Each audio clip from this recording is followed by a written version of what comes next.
Hi guys, welcome to another episode of The Cosmosis. I'm Abhi, I'm Gauri. and today we're going to touch on this really interesting topic about sleep paralysis. Gauri here has had certain experiences with this. And that's why I posed this topic into the podcast.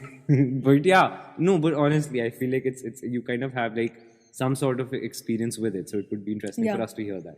Would you Yeah, wanna yeah, yeah. start? So basically, why don't we talk about sleep paralysis as a whole?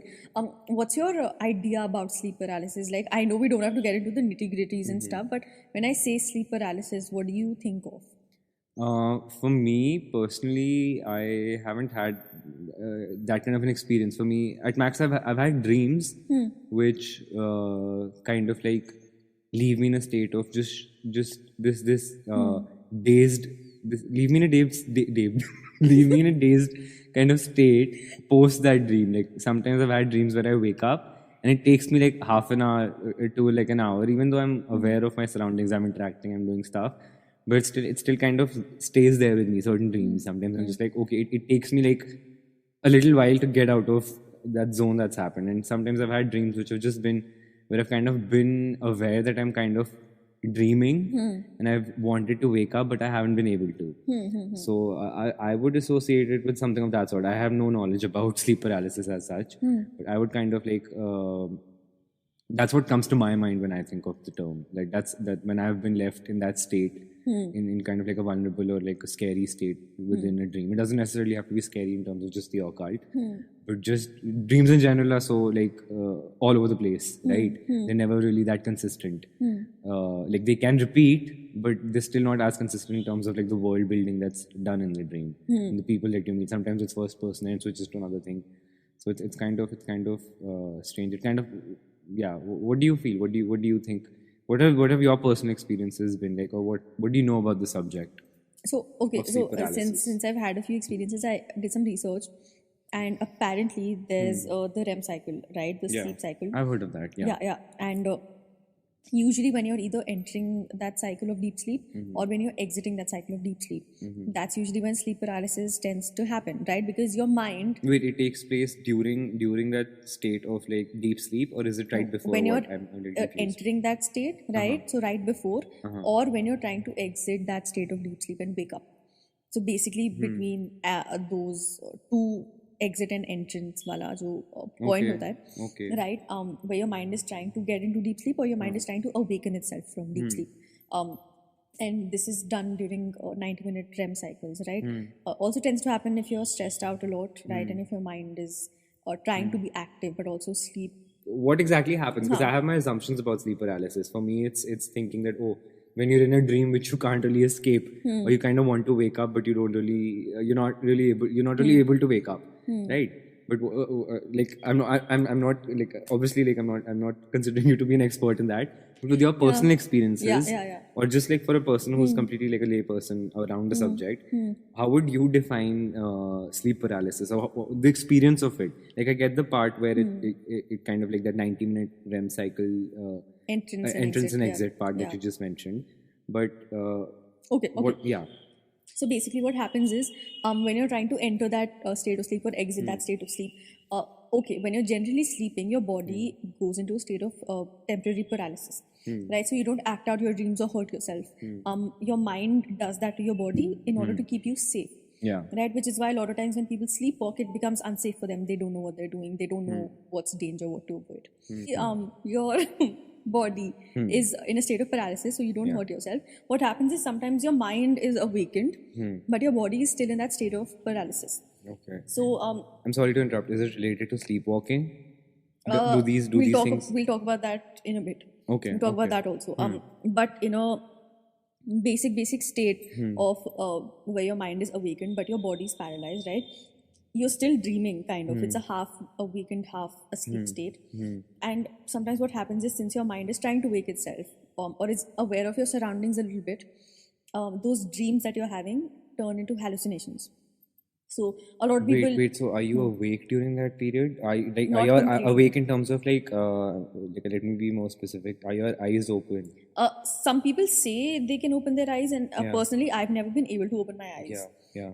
Because I feel heavily paralyzed. Also, they say don't do that to yourself. If you Of ever course, it's are creepy. aware. I would freak the fuck out. Yeah. Yeah. Freak out. Yeah. Exactly. And a lot of times, a lot of people will hallucinate that there's someone sitting on them, or something in the room is a figure or that looks like a spirit or a ghost, right? So that tends to happen a lot with sleep paralysis. Dreams turn into hallucinations at some point, right? So they say don't open your eyes. Wait, do so I yourself have a favor. question. Hallucinations in terms of do you hallucinate in your waking life, or is it just during that dream that you end up hallucinating a specific thing which is recurring? Okay, so think about it this way. Because I'm trying to just relate it to my story that I told you at the beginning. Would that fall under this? Where So- I'm kind of like feeling like I'm awake, but at the same time I'm also just like I'm like not that I'm awake, but I'm aware. My bad. Yeah. Like, I feel like I'm aware of what's happening, but at the same time I'm caught in that dream. I know I need to wake up. I know I want to wake up. I know it's a dream, but I'm not able to wake up. Exactly. Is that sleep paralysis? Yes, so that state of half That's scary. awareness of your entire surrounding, right? Whenever you're dreaming, you don't necessarily have to be in the room you're sleeping in. But when you're usually having a sleep paralysis episode, you will be aware of your surroundings, and something or some sort of a hallucination will be created within those surroundings. Right? For example, if you're sleeping in a particular room, and I used to have, for example, a mirror right in front of my bed, and that used to creep me out whenever I had sleep paralysis, because most of my, let's say, sleep I have all paralysis. sorts of scary imagery in my head. I visualize what you've just said. Yeah, like the just- demon standing as a reflection. Sorry. No, or sometimes I just see myself. Yeah. Right? So even scarier.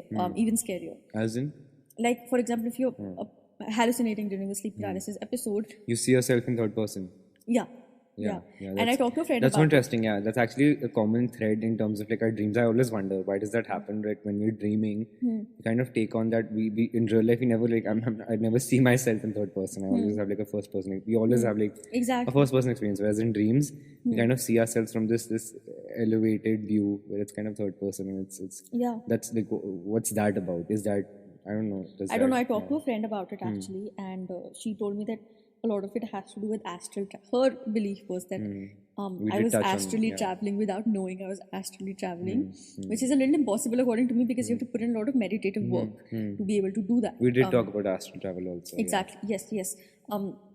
So that's the whole That's point another behind episode, it. guys. Sorry. Yeah. That's the whole point behind it, right?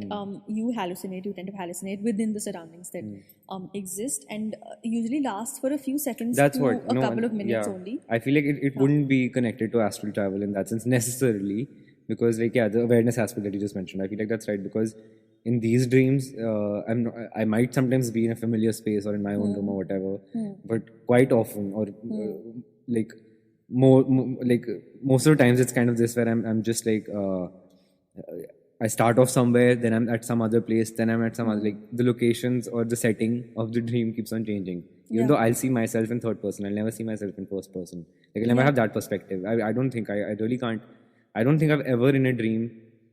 I don't know if that's a blanket statement that I'm just making at this point, but I'm really trying to recall. I don't think I've had. I don't think I've had a dream where I've seen things in first person. Have you? Just Yeah. try. You have? Yes. For sure. Yes.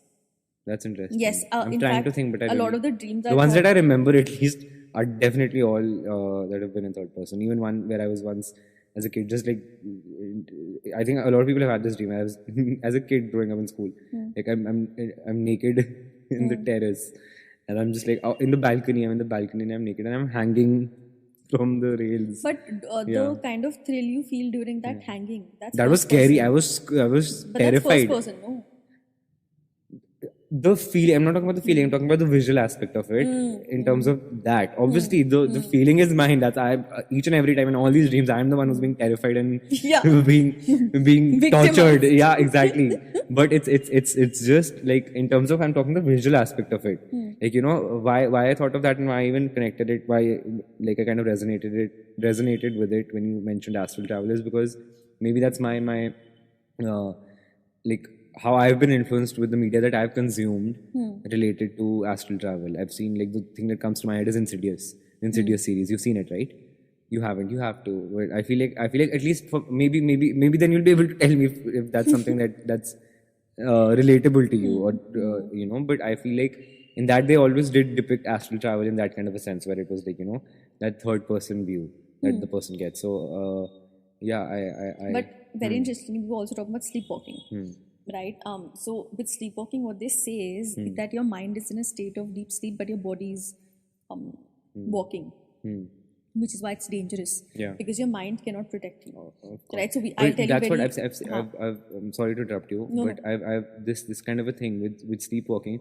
I've never known of a person in my life. I'm going to tell you a very have spooky incident. A real incident? Yeah. So okay, first tell me, then I'll so a ask you the college question. roommate I had, who I You won't did name. mention this. Yeah. Yes. She used to sleepwalk. She used to sleep right. She used to write in her sleep as well. That's what I was just about to ask this question. Yeah. I was just about to you're saying that the mind isn't there to protect you, but I feel like at that point, isn't the mind like kind of protecting you because you're able to really perform complex tasks? No. For you're example, able to avoid like banging into things. Some people, I guess, drive. You're not. You're usually not. I've known people who've... That's what I'm asking. I would consider writing to be a complex task. No, it is... for you to pick that pen up, complex, for you to be able to spooky. really, because you kind of need visual aids. I'm just thinking, No. visual aid for that. This you kind is of very need spooky to. what I'm about to tell you. Hold on. So what my roommate used to do is, for example, the four of us used to live in the same apartment, and three of us were very luckily in the kitchen. If you remember Gateway ka, should not have said that. No, that's the fine. Gateway. If you remember that, we had a common room, right? All three of us were in the common room by chance. We were doing homework, cooking or something. Yeah, and she was sleeping after a very stressful exam. She had been awake the entire night. Usually, again, sleep paralysis, sleepwalking happens if you're stressed out a lot. And she just walked out of a room in her pajamas, right? And she walked right to the door. And we tried to tell her, like, where are you going? Because she had no footwear. She was in her pajamas, not dressed to go out. Was she sitting with you guys? No, she was sleeping in a room. Okay. She just came out of a room. Oh, you're talking about the middle common area. Got it. Yeah. She just came out of a room, started walking towards the main door of the apartment to leave. And oh my God, she you had would have no just idea. lost your She was bare feet, right? And you initially didn't. You guys didn't catch her eyes initially. we knew she slept. But were you aware that she was kind of having an episode at that point? We had never seen her have an episode, but it was pretty apparent because we called her name. She wasn't listening, right? And no, I'm just trying to. Why I'm asking these questions is I'm just trying to put myself there. Yeah. Like, I would have been really. And the thing is, someone's yeah. If someone's sleepwalking, you can't startle them out of it because they're in that state of deep sleep, right? So and their body's still acting out, so they might either hurt themselves or you in that state. So what did you guys do? One of my roommates just turned her around, sent her back to her room to sleep, and she went back to bed. That's kind of funny. But yeah, we were like, that easier fix. Yeah. No, but it's also just like it's funny and it's very scary. Yeah. Because at the same time, I'm also thinking that, okay, were you guys aware? You guys knew that she has she told us that I do this. Yeah, that she does sleepwalk. But at that point, when because I'm sure you guys would have been used to this, like another person, like that's happened, where like another person gets out of their room and this kind of just goes to the kitchen. No, we were not used to it. Okay. No, I'm not talking about the sleepwalking thing. I'm just trying to ask you about that feeling in that moment, just to know about it. Like when you realized that she was sleepwalking. Because did you guys know from the get-go? That's what I'm thinking. There must have been like a 1 millisecond, even if it's a second. The way she was walking, we knew. Okay. Like the moment she opened the door, you were like, she's sleepwalking. I don't remember if her eyes were open or closed. I think they were Leave the eyes also, just in general, your thoughts where you guys... No, it was very apparent. Okay, so you guys knew she was having an episode. Yeah, okay, it was very apparent because the way she walked, it was also like something she does every day, no? I was just wondering because otherwise you would have been like, acha, like something, or like just call her name out or something. Yeah, and I think her eyes were open. And it was muscle memory. She does that every day. She walks out of bed, opens the door, knows where to walk out of the apartment from. Right? So there was muscle memory. That's why I think she was also able to perform that in a state of sleep. Or half, I don't know exact Makes state sense. Kya hota hai sleep ka us time. But we were worried. And these are obviously things that, like, even like scientists don't really like know much about at this point too. Yeah, like, but so it's kind of like that's interesting. Like, I'm sure like all experiences are valid. That's what I'm trying to bring. Like, of course, and we were worried because we were there at that point. If it happened when we weren't, she would have just left the apartment barefoot. Gone where? What? But gone in LA of all places. But if she's in the had world. she's had these incidents like so many times. I'm sure she would have probably. She wouldn't have always had a Gauri and her roommate to like help her out. I don't know, but the thing with college also is, I think the stress exacerbates these situations. Of course, And we makes talked about sense. it. She was like, I've never done this. Like it was afternoon, right? Where LA is all out and about, and it's not safe to just sleepwalk in the afternoon. You go to the roads, you'll die. Yeah. Or just get kidnapped or picked up by someone. No, I was just talking about the traffic in general. Yeah, but like, other than that, that also, too, no? that If there's too. a sleepwalking moment, Especially that area was very sketchy. yeah. So we You were yourself worried. have had incidents happen there. Yeah. Catcalling and all. Yeah. Catcalling in one of my roommates, I'll tell you, the same apartment mein. Someone took her phone and they were forcing her to give her a blowjob. Oh my They were like, we won't return your phone. And she was an international student, didn't know too much. The East Asian person. Okay. Yeah.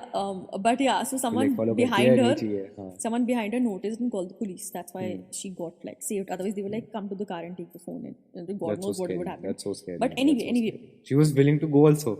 yeah, she was so naive. Yeah, She was about to actually go also. behind Are you kidding me? I didn't even catch that when you said that, and I then this registered it. I was guy- like, out of all the A, B, C, D things that she'll do, she won't do this. That she'll actually go. And then the person scary. behind her, who's an Indian boy, who's probably very well versed in how to protect women by this point. Lol. Savior complex, yeah.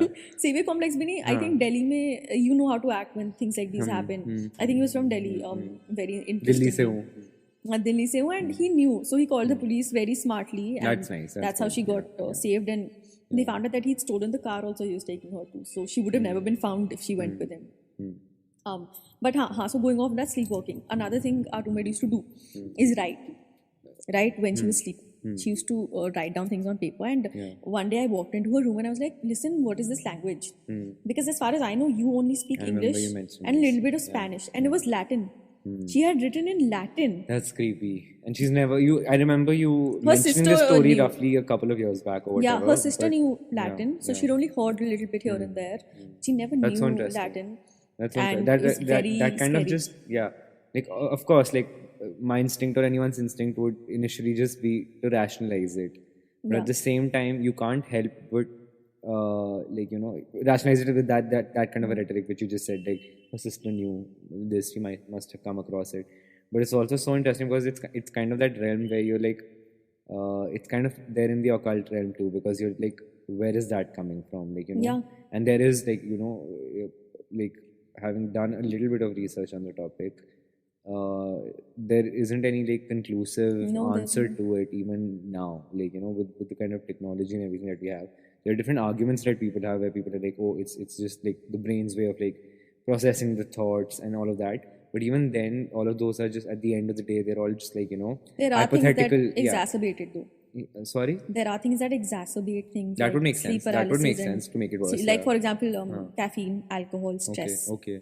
That makes sense. Stress, usually, like, I feel like stress definitely plays a factor in, like, of course, Sleep mein kuch with bhi your ho. mental health, of course, whether it's your physical health. Like, so many times when you go to the doctor's always just like, How much even have if it's you been acne, so many times they're like, it's stress. Like, that's, I feel like a lot of stress really does affect a lot of our, just the way our body or our minds react to these things. It's kind of creepy. Sometimes we can answer those things, sometimes we can't. But I also feel like it's also, I mean, that's. I feel like it's kind of, so many times it's kind of like an easy scapegoat too, where you're just like, there might be something deeper around that subject. I think there is, like, with the subconscious mind especially. That's what I feel like. Yeah, with your dreams, whether it's like bad dreams or a sleep paralysis or sleepwalking, I feel like stress, of course, it's valid. That's there, but at the same time, why not something deeper? Why can it, like, why can't it be something that's not known? I'm not saying it has to be spooky, ghost, you're possessed by the devil, the Christian devil or whatever, just to say Latin. But like, it's not necessarily, it could, but it definitely shows that we really don't know what our minds are capable of. Interestingly, in the olden times, sleep paralysis was seen as demonic possession. That's they'd say that if you have a sleep paralysis episode, you're possessed. Now they know it's a sleep dysfunction. But in the olden ages, they think that something's wrong. With the information that we have now, we know that it's possibly that. And there are even crazier theories about alien invasion and stuff with sleep paralysis, where they say that aliens are going to invade Earth very soon. And with sleep paralysis, they're testing out humans in some weird, twisted way. I don't know. But there's this whole talk about. I mean, that's so interesting. I feel like, of course, we're kind of going into that realm of our conversation. But why not? I feel like we really, at the end of Why the day, not we alien really. invasion? No, not even. Of course, like I'm saying, why not? Of course, like we really what comes to my head is like the Matrix. Like we really don't know what's what, whether it's a glitch or whatever is happening. We like we can just exist in our. I know it's kind of going into like we're going. No, of course. Like towards another argument in its own, but I feel like since we don't really have conclusive answers with science too, like science in itself, like quote unquote, whatever, has always the neuroscience of sleep. Yeah, and science is kind of just like evolved over time. Like doctors 100 years back would be considered like if today's doctors saw the practices of those doctors like 100 years back, they would be like, who are these like weird occult people or whatever. They might just have like a very skewed perception of these people. They would be like, these aren't doctors, these are hocus pocus people. Let us keep them away from medical science. And like similarly, I feel like 100 years from now, we would probably have the same thing. I made more advancements. Yeah. There would be more advancements. There would be more understanding of things. There are so many things which kind of like and I feel like to rule something out, like to be like conclusively just be like, oh, this is not it. It's not alien. I'm not saying we're in an alien invasion or we're kind of going to have like an alien invasion or we're in the Matrix. But I'm saying at the same time, there could be explanations for these certain behaviors or certain phenomenon that we go through, like dreams, which we don't have answers for. Not even we don't have answers for those things. Like we don't really we have different opinions on it with like different papers which are all hypothetical and aren't really conclusive, aren't really like oh, this is it. You look it up, you Google it right now, you won't find an answer to why do we have dreams. You will not. You'll just find different opinions, scattered opinions across the spectrum, but you will never really find an answer to these things. So I feel like that kind of makes you think, like what are these things, like whether it's like the alien thing that you mentioned, or it's demonic possession, or these are just ways of the human mind, like kind of rationalizing it to an extent, like to the limits of our capability or our thoughts. Maybe it's something that we really can't even imagine or fathom, like oh, this is possible. We really don't have that bandwidth to really process why this is happening. And we might know later on or whatever, or we might have been right. It's probably just a demon. Like, it could be anything, my point being. Like, it's not. Yeah, I really still feel like sleep paralysis is at the intersection of mental health. More like mind and the occult. Yeah. I still agree. that. I agree. So going off of that and wrapping up this conversation, I think, right, that there's always an intersection of sleep and the occult, death, sleep, the occult, paranormal, mostly because the veil between our world and the spirit world. And obviously it's influenced by our minds, our whether it's mental health or it's just our brains, because we really don't even understand our brain. Like even mental health, we don't really understand anything and everything about it. And during sleep, we're just a little more capable of being vulnerable. So that's something to think about, right? That's something to think about. But let's wrap up with that thought on the intersection or the kind of doorways that sleep can open for you and that consciousness cannot. Yeah. Right? But yes, we hope you took away that was like an interesting episode for you guys to like hear about. Yeah. We will see you next week. We'll be talking about astral projection. Yes, hopefully, yes. That's the topic we'll cover next time. And and hopefully it's interesting as well. Yes. Plus, everything we've mentioned here is solely based on our research, our experiences. So if you're going to delve into these are not facts. Please do your own research. Yes, just Google it. And talk to people and you'll who are probably experts. find the same answers as us. Maybe, hopefully. But yes, until next time, thank you so much. Happy listening. Bye. Bye.